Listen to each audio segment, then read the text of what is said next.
Mário Montenegro felt like a fish out of water.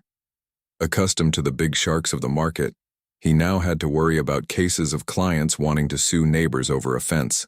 The new branch was small, noisy, and, to his disgust, incredibly alive. The white office walls seemed to get dirty just by looking at them, and the constant sound of the telephone irritated him deeply. It was a test, as his father had made clear. A lesson in humility for the heir who, in the Patriarch's opinion, needed a dose of reality. It was in this chaos that he found the only person who seemed to have control of everything. Isabel.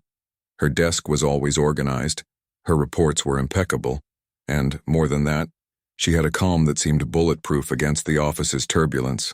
Mário, who never needed help, suddenly found himself depending on her to understand the small day-to-day problems, from the printer that jammed to the most complex case of child custody. Professional admiration quickly turned into something more.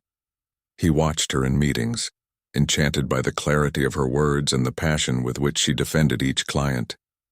The long nights of work, which were once lonely, came to be anticipated. He found excuses to extend his workday, just to have more time by her side. One night, while reviewing a divorce case, Mário saw her for the first time as more than a lawyer. "You seem to understand these people's pain," he commented, surprised by his own observation. Isabel just smiled, a discreet and slightly sad smile. "Some things you don't learn from books, Mário." He felt a growing need to know more about her life. One afternoon, he approached her desk and saw, framed in a picture frame, a photo of a little girl with big eyes and a radiant smile. It was the image of a small version of Isabel. "Your niece?" he asked. Isabel's smile wavered. "No, she's my daughter." The answer took him by surprise. The idea that this talented and strong woman had a life so different from his, so full of responsibilities, intrigued him. With each passing day, Mário got closer, the enchantment becoming a deep and dangerous feeling. He invited her to dinner, and the invitation left her in a panic. For Mário, it was the natural step. For Isabel, it was a line she could never cross. She saw in him the same look as his father, the same arrogance disguised as charm. The memory of her past with the Montenegro Patriarch haunted her, and the fear that the truth would come out became almost unbearable. "I need to go," Isabel said, getting up abruptly and her voice trembling.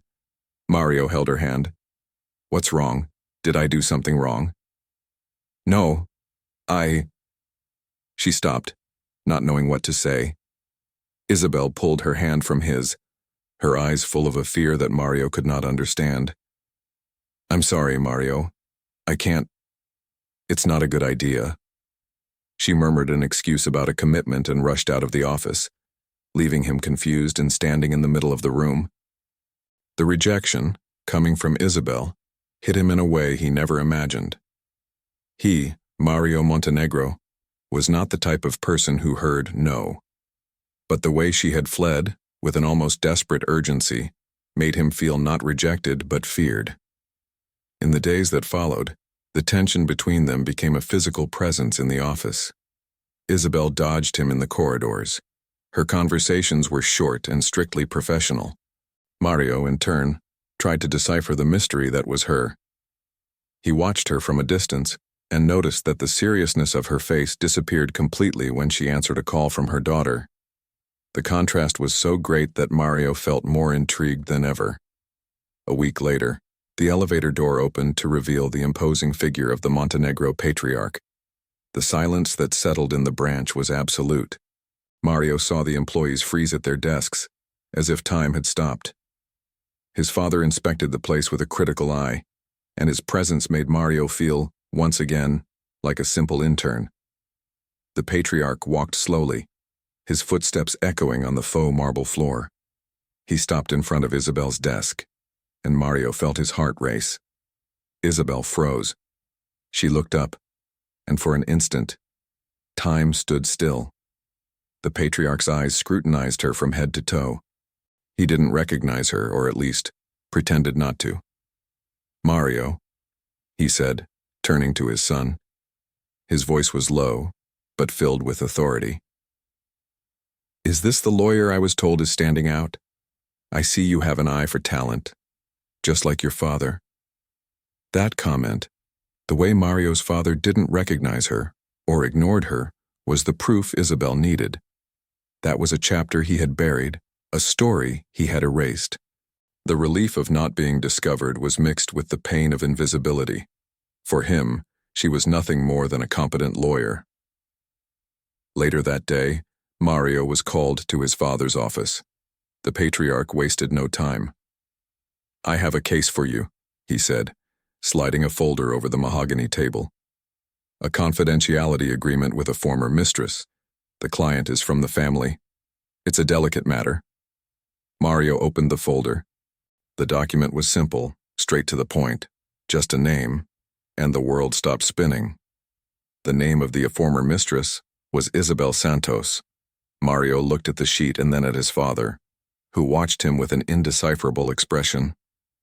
The coldness in the Patriarch's eyes was the same as ever, but Mario saw something more, something he had never noticed before. His father's ability to erase people and stories as easily as he closed a deal. The truth was no longer a secret kept by Isabel. It was right there, in Mario's hands, disguised as a work case. Mario Montenegro's perfect universe had just collapsed. The fury of truth and the shattering of the mirror. Mario left his father's office as if he were walking under a thick fog. The air in the Montenegro and Associates Tower, once so pure and revered, suddenly felt thin and heavy. The weight of the document in his hands was more oppressive than any had all made sense now. He wasn't testing him. He was warning him, in a language only a Montenegro would understand. "This is the kind of filth we deal with. Don't get involved." The hatred for his own family's betrayal began to grow inside him, mixing with sadness for what Isabel had been through. The image of his father, once a monolith of power and perfection, now shattered into 1,000 pieces, revealing a devious and cruel man. Seized by a silent fury, Mario used his unrestricted access to the firm's system. His fingers flew across the keyboard. He searched files from years ago and soon found the record he was looking for, a small compensation and non-disclosure agreement. The date was 7 years ago. At that time, Isabel was a new intern, a young woman with dreams, and his father, the unattainable magnate, the personification of success. Mario felt a lump in his throat as he read the dry details of the agreement, each clause a stab. He didn't need any more proof. Mario then called her into his office. The look on her face, a mixture of surprise and panic, confirmed his suspicions. Isabel walked in but didn't sit down, as if she were ready to flee at any moment.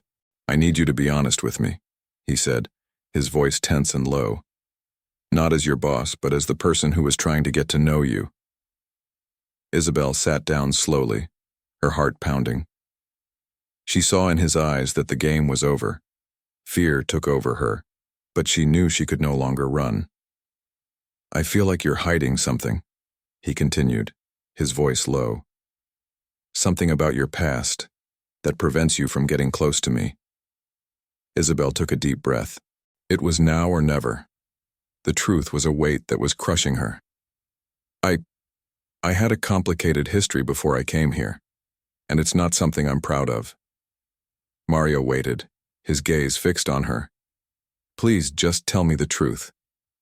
She began to speak, her voice choked with emotion. "It was a long time ago. I was very young, and he was a man of great power. He promised me the world, but in the end I was nothing more than a mistake to be corrected." Mario felt the ground disappear beneath his feet. The way she spoke, the pain in her eyes, the description of a man of power. It all fit perfectly with his father. The hatred for his own family's betrayal began to grow within him, mixing with sadness for what Isabel had been through. He felt nauseous, as if his stomach were churning. The story he was hearing was that of a victim, and the aggressor was the person he admired most.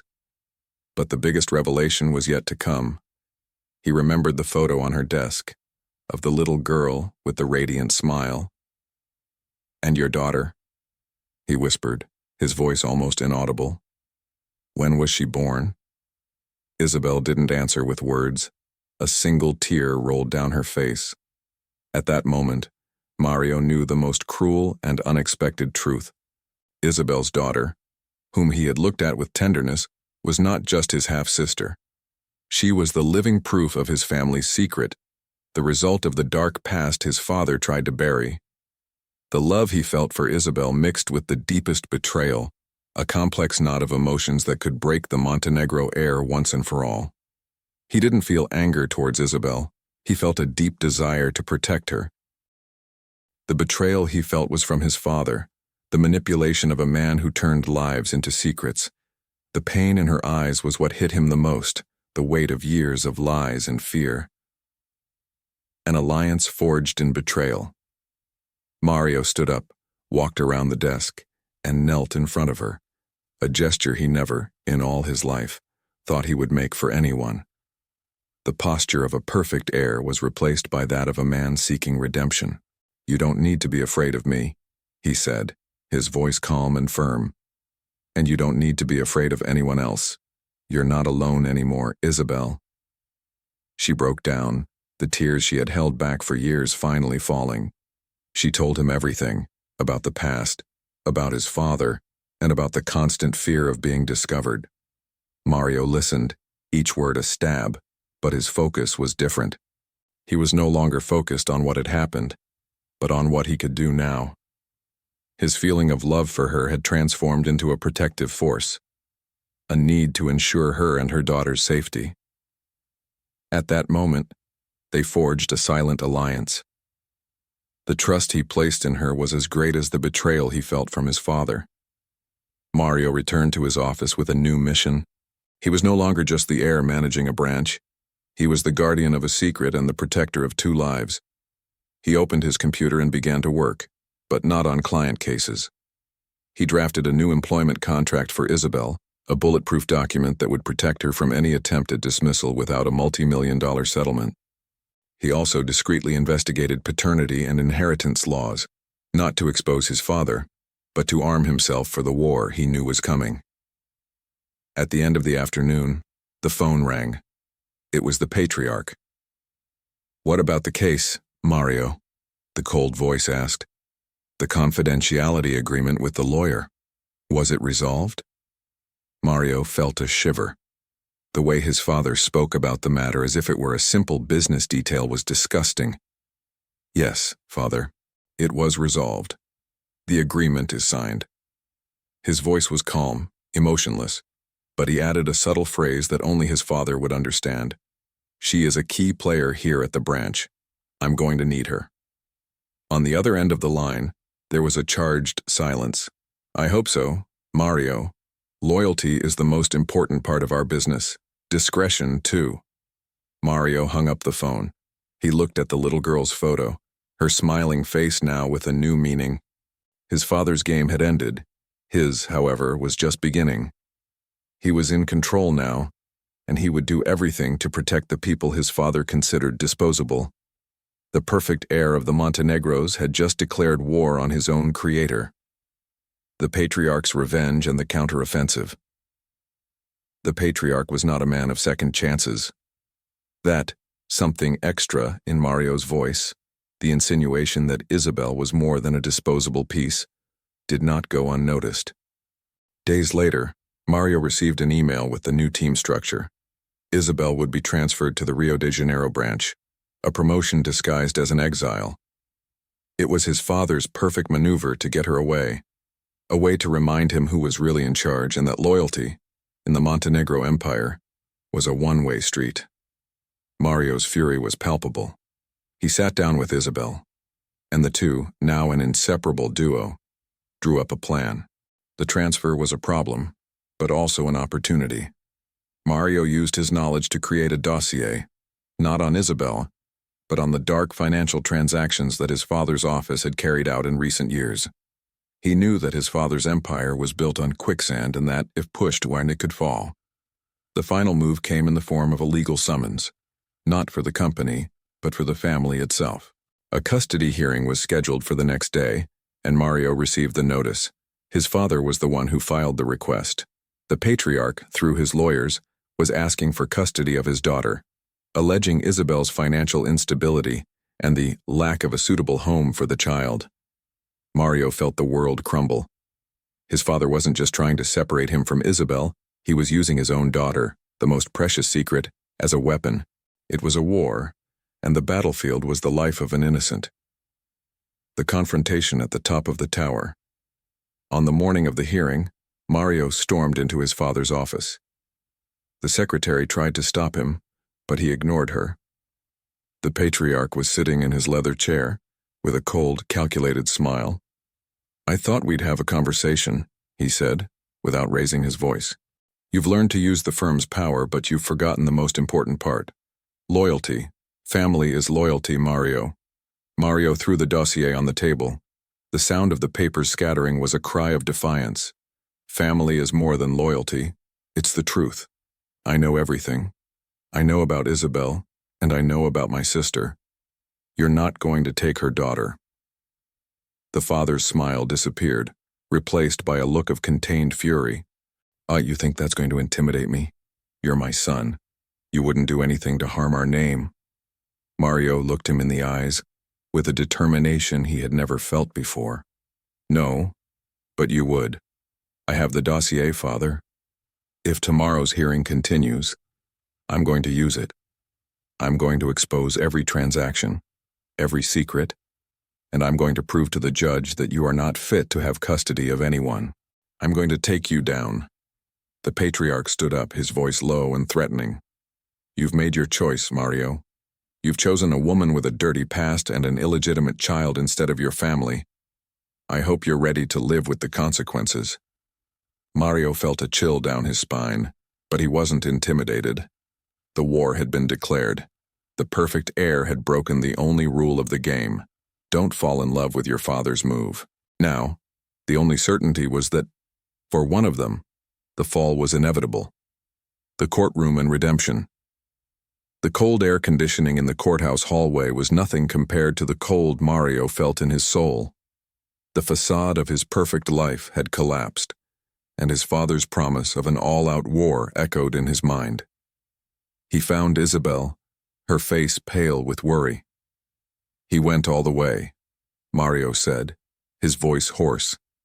"He filed for custody. He wants our daughter." The word daughter was the first time he had used it, and it was what completely united them. Isabel broke down in tears, but Mario held her. At that moment, he was not the boss, nor the heir. He was a protector. They would spend the night preparing for the hearing, not as lawyers, but as parents, as a family. The courtroom the next day was a stage for cruelty. The Patriarch's lawyers painted a picture of Isabel as an irresponsible and unstable woman, using her history and her past as weapons. Isabel sat on the bench, a small and fragile figure under the weight of the Montenegro Empire, but her eyes, when she looked at her daughter, shone with an indomitable strength. When Mario's turn came, he stood up not as a prosecuting attorney, but as a witness. He didn't present the dossier. Instead, he spoke. "My father," he began, his voice echoing through the room, "built a life of perfection, but he never understood the difference between a life and a possession. I grew up surrounded by power, but never by love. The truth is, my father doesn't want a daughter. He wants a trophy, a form of control. He's trying to take custody of this child not out of love, but to punish me, to show me that I can't have a family he can't control." The courtroom was in total silence. Mario took Isabel's hand and raised it. "This woman is not perfect. She is strong. She fought to give her daughter a life, and she didn't do it with money, but with love." The judge, visibly moved, looked at the Patriarch. His face was pale, the mask of confidence finally breaking under the weight of the truth. The judge then made her declaration. Custody would remain with the mother, and the Montenegro family's custody petition was denied. The Patriarch stood up, the fury and humiliation in his eyes visible. He looked at Mario, a look that promised that the defeat would not be forgotten. Mario, however, was not intimidated. He had lost his place in the firm, but gained something much more important. Mario, Isabel, and the girl left the courthouse hand in hand, heading for a new life. The afternoon sun illuminated them, and Mario looked at the child, his sister, and at Isabel, his partner. The story of Montenegro and Associates would continue, but the story of Mario, that of a man who traded an empire for a family, had just begun.